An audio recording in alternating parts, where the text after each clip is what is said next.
So ayan na nga, panibagong araw, panibagong lulutuin na naman ang ating lulutuin sa araw na ito. Kukuha nga pala tayo dito ng luya at kukuha din pala tayo dito ng tanglad. Actually guys, ang lulutuin natin sa ngayon ay tinola na native na manok. So dapat lagyan natin ito ng luya at lalagyan din natin ng tanglad para mawala yung langsa. Kung napapansin nyo, yung laman ng luya ay lumalabas na at natutuyo na yung mga dahon kasi magulang na po siya. At dito naman sa aming tanglad ay natutuyo na at nalalanta din yung dahon dahil sa init ng panahon. So ayan guys, tingnan nyo yung tanglad namin. Nalalanta yung ibang dahon dahil sa init ng panahon. Actually guys, basta mga tinula na manok o kahit anong klaseng tinula yan, makarni man, nilalagyan talaga namin ito ng tanglad para yung langsa ng karne ay mawala o maalis. So ayan guys, tapos na tayong kumuha ng tanglad. So kung nakikita nyo, meron pa kami ditong mga manok na gumagala dito sa ibabaw ng poultry o dito sa bundok. Actually guys, minsan nawawala yung ibang manok namin kasi minsan kinakain siya ng mga bayawak o halo ba kung tawagin dito sa Bisaya. So yan o, yung manok na puti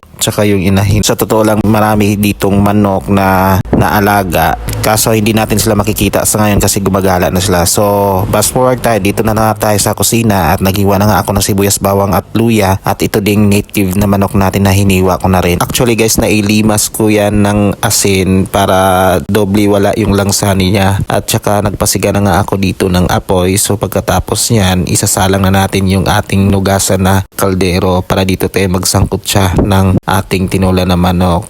So pagkatapos niya, nilagyan ko lang ng konting mantika kasi nagmamantika naman yung inahin na manok. Inahin kasi yun guys, mataba po siya na manok. So ilalagay na natin dito yung bawang at saka sibuyas. So sasangkotsahin lamang natin yan, halo-haluin lamang natin hanggat mag golden brown. Pagkatapos niyan ay inilagay ko na nga pala dito yung ang ating native na manok, isinabay ko na rin dito yung tanglad natin.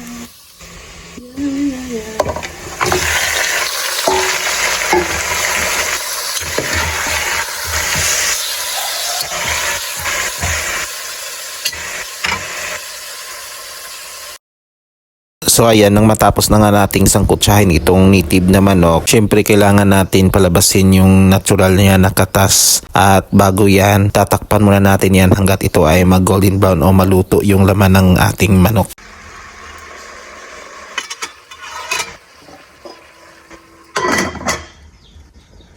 So ayan nga guys, kumuha na nga ako ng papaya sa may likuran at ito nabalatan ko na siya at nahiwa-hiwa ko na rin siya. So babalikan natin ang ating isinalang na native na manok. So ayan, luto na yung ating native na manok. Luto na yung laman niya. So pwede na natin yan lagyan ng sabaw o tubig. So depende yan sa inyo guys kung anong tubig ang ilalagay nyo. Kung ito ba ay malamig o kung ito ba ay mainit. Pero mas mainam na ilagay natin dito na tubig yung kumulo na para madali na lamang kumulo itong tinula natin na manok. At para matimplahan natin at mapalambot na rin. So ayan guys, lalagyan na nga natin ito ng sabaw. So nagagaling po yan sa may takore. Actually guys, itong tubig dito sa may takore ay medyo maaligam-gam na po siya. Hindi na siya gaano kainitan. So konti lamang yung ilalagay natin para mas madali siyang kumulo.